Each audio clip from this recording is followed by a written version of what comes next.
proses ekspor yang dilakukan oleh PT TIS Engineering Indonesia dari kelompok 3 Program Studi Administrasi Bisnis Terapan.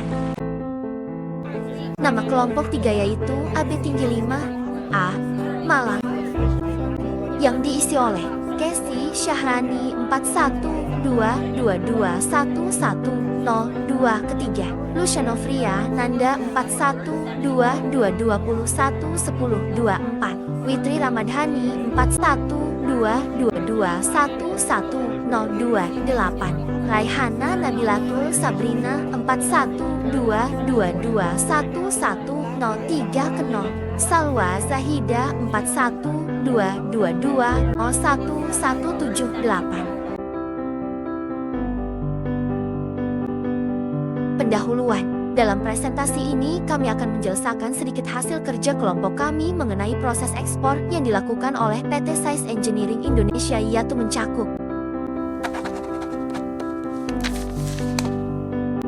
pertama, persiapan dokumen yang cermat. Kedua, pemeriksaan fisik barang. Oke. Kemudian ketiga, pengaturan pengiriman yang melibatkan kerjasama dengan pihak logistik. PT TIS Engineering Indonesia merupakan bagian dari TIS Ltd, sebuah perusahaan Australia yang berfokus pada kontrak jasa di sektor pertambangan.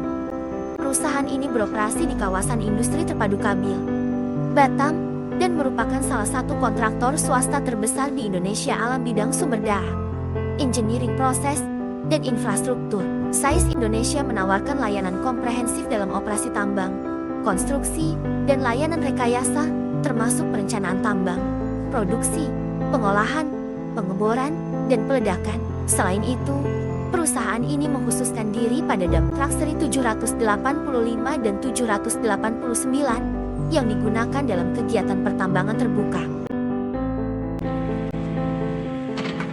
Konsep ekspor dan kawasan bebas Batam. Bagaimana peran dan manfaat status kawasan ekonomi khusus KEK di Batam bagi perusahaan-perusahaan yang melakukan ekspor, khususnya dalam hal bebas pajak, infrastruktur, dan insentif investasi.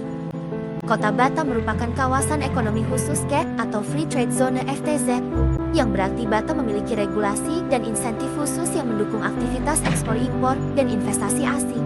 Barang-barang yang masuk ke Batam tidak dikenakan bea masuk atau pajak impor, sehingga perusahaan dapat mengimpor bahan baku atau komponen, memprosesnya, dan mengekspor produk akhirnya tanpa dikenakan pajak. Lokasi Batam yang strategis dekat Singapura menjadikannya pusat perdagangan internasional. Batam juga didukung oleh infrastruktur seperti pelabuhan, bandara, dan jaringan transportasi yang baik yang mempermudah distribusi barang dan menarik investasi asing ke Indonesia. Dokumentasi dan peraturan yang diperlukan untuk ekspor merupakan aspek penting dalam perdagangan internasional. Memahami dan mematuhi peraturan ini akan membantu memastikan proses ekspor berjalan lancar, mengurangi risiko hukum, dan mematuhi standar yang ditetapkan oleh negara asal dan negara tujuan untuk peraturan ekspor, yaitu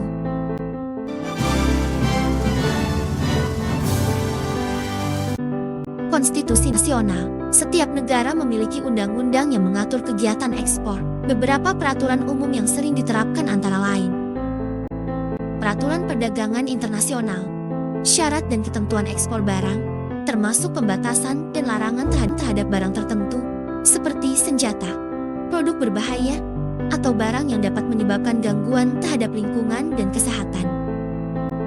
Peraturan Pajak dan Bea Masuk, jelaskan pajak ekspor yang diakui atas barang yang bersangkutan dan prosedur pembayarannya. Peraturan Kesehatan dan Keselamatan, produk wajib memenuhi standar kesehatan dan keselamatan yang telah ditetapkan, terutama untuk produk makanan dan obat-obatan.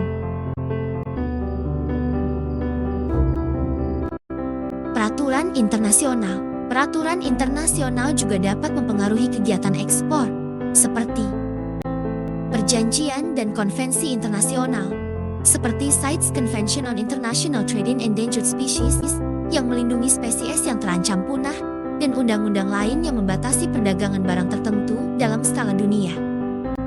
Peraturan Organisasi Perdagangan Dunia (WTO). Pastikan bahwa negara-negara yang terlibat mematuhi prinsip-prinsip perdagangan yang adil dan jujur. Dokumen yang diperlukan untuk ekspor. Berikut ini adalah beberapa dokumen penting yang biasanya diperlukan selama proses ekspor. SIA atau Surat Izin Ekspor, dokumen resmi yang dikeluarkan oleh pemerintah yang memberikan panduan tentang bagaimana menangani barang yang dimaksud. SIA biasanya diperlukan untuk barang-barang yang diatur, seperti barang terlarang atau berbahaya. Faktur, dokumen yang merinci transaksi antara pembeli dan penjual, termasuk harga, jumlah, dan deskripsi produk. Faktur berfungsi sebagai bukti pembelian. Daftar kemasan, rincian tentang jenis kemasan, termasuk ukuran, warna, dan bentuknya. Dokumen ini membantu ahli logistik dan bea cukai memahami isi pengiriman. Bill of Lading atau surat jalan, dokumen yang dikeluarkan oleh perusahaan pengangkutan yang menyatakan bahwa barang tersebut telah siap untuk digunakan. Surat ini juga berfungsi sebagai alat untuk kepemilikan barang. Surat keterangan asal original certificate, dokumen yang menggambarkan negara secara keseluruhan. Sertifikat ini sangat penting untuk menentukan tarif bea masuk yang berlaku di negara tersebut. Sertifikasi mutu dan standar, dokumen yang menunjukkan bahwa produk tersebut memenuhi standar kualitas yang ditetapkan oleh negara yang bersangkutan. Hal ini sangat penting untuk produk makanan, obat-obatan, dan lainnya yang memerlukan sertifikasi khusus. Dokumen perizinan khusus, dokumen yang berkaitan dengan barang tertentu, seperti senjata atau bahan kimia dalam bahasa yang memerlukan izin tambahan dari otoritas terkait sebelum dapat dibuang. Asuransi pengiriman, dokumentasi yang menunjukkan bahwa barang yang dikirim telah diperiksa selama proses pengiriman. Pengirim dilindungi dari kerugian akibat kerusakan atau kehilangan barang dengan jaminan ini. Dokumentasi pembayaran, dokumentasi yang terkait dengan metode pembayaran yang digunakan dalam transaksi, seperti letter of credit L atau C atau dokumen terkait pembayaran lainnya. Peraturan ekspor terdapat pada Peraturan Menteri Perdagangan Republik Indonesia Nomor 32 Tahun 2023 tentang kebijakan dan pengaturan ekspor, yaitu antara lain pada Undang-Undang Nomor 10 Tahun 1995 tentang Kepabeanan Lembaran Negara Republik Indonesia Tahun 1995 Nomor 75. Tambahan Lembaran Negara Republik Indonesia Nomor 3612 sebagaimana telah diubah dengan Undang-Undang Nomor 17 Tahun 2006 tentang perubahan atas Undang-Undang Nomor 10 Tahun 1995 tentang Kepabeanan Lembaran Negara Republik Indonesia Tahun 2006 Nomor 93. Tambahan Lembaran Negara Republik Indonesia Nomor 4600. Undang-Undang Nomor 39 Tahun 2008 tentang Kementerian Negara, Lembaran Negara Republik Indonesia Tahun 2008 Nomor 166. Tambahan Lembaran Negara Republik Indonesia Nomor 4916. Undang-Undang Nomor 7 Tahun 2014 tentang Perdagangan, Lembaran Negara Republik Indonesia Tahun 2014 Nomor 45. Tambahan Lembaran Negara Republik Indonesia Nomor 5512 sebagaimana telah diubah dengan Undang-Undang Nomor 6 Tahun 2023 tentang penetapan peraturan pemerintah pengganti Undang-Undang Nomor 2 Tahun 2022 tentang Cipta Kerja menjadi Undang-Undang Lembaran Negara Republik Indonesia Tahun 2023 Nomor 41. Tambahan Lembaran Negara Republik Indonesia Nomor 6856. Prosedur ekspor PT SIA. PT SIA menggunakan sistem elektronik untuk pengajuan PEB guna memastikan kelancaran proses administratif. Setelah dokumen dilengkapi, Bea Cukai akan melakukan pemeriksaan fisik untuk memastikan bahwa barang yang diekspor sesuai dengan informasi dalam dokumen. Langkah-langkah ini bertujuan untuk memastikan kepatuhan terhadap peraturan Bea Cukai dan menjaga kualitas pengiriman produk. Tahapan prosedur ekspor PT SIA. Dalam proses ekspor, PT SIA memulai dengan persiapan dokumen penting, seperti faktur komersial, packing list, bill of lading B atau L, dan certificate of origin Q. Pemberitahuan ekspor barang PEB merupakan dokumen yang diajukan oleh eksportir ke Bea Cukai sebagai pernyataan bahwa barang akan diekspor. Kedua, persiapan pengiriman dimulai dari pengisian dokumen, termasuk invoice komersial yang merinci jenis dan harga barang, serta packing list yang menjelaskan spesifikasi barang secara detail. Dokumen Bill of Lading B atau L digunakan sebagai tanda bahwa barang telah diterima untuk dikirim. Menunjukkan asal barang dan biasanya diperlukan oleh negara tujuan sebagai syarat. Setelah dokumen lengkap, PT SAIS akan mengajukan PEB kepada Bea Cukai.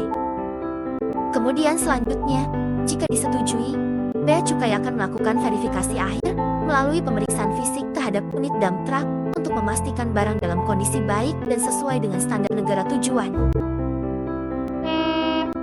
Jenis dump truck dimanufaktur oleh PT SAIS Engineering Batam yaitu berjenis CA tinggi 786 dan CA tinggi 785. Persiapan pengiriman.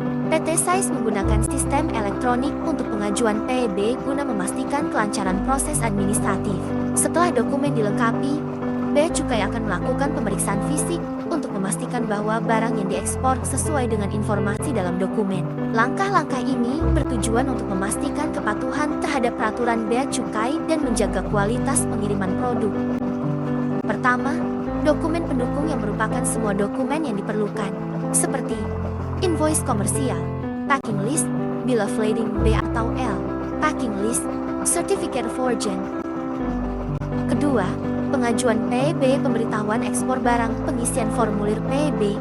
Pengisian formulir PEB dapat dilakukan secara elektronik melalui sistem yang ditentukan oleh Bea Cukai Indonesia, menggunakan data yang relevan dari dokumen pendukung. Ketiga, pemeriksaan fisik penjadwalan pemeriksaan fisik. Setelah PEB disetujui, Bea Cukai akan menjadwalkan pemeriksaan fisik unit dump truck yang akan diekspor. Proses ini bertujuan untuk memastikan bahwa barang sesuai dengan deskripsi yang tercantum dalam PEB dan dokumen lainnya. Selanjutnya keempat, pengangkutan dan pengiriman ke Australia. PT SAIS akan berkoordinasi dengan perusahaan logistik atau angkutan laut untuk mengatur pengiriman unit dump truck ke Australia untuk memastikan opsi pengangkutan yang tersedia dan biaya yang terkait. Pastikan semua dokumen diperlukan disertakan dalam pengiriman dan diserahkan kepada perusahaan logistik.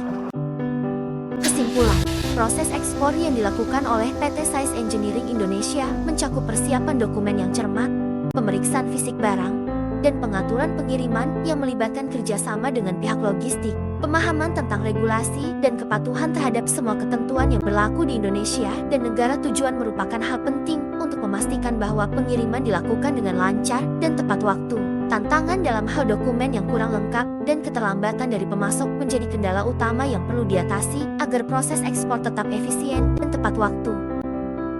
Sekian, terima kasih. Sebagai penutup, akan diputar sebuah video mengenai PT SAIS Engineering Indonesia.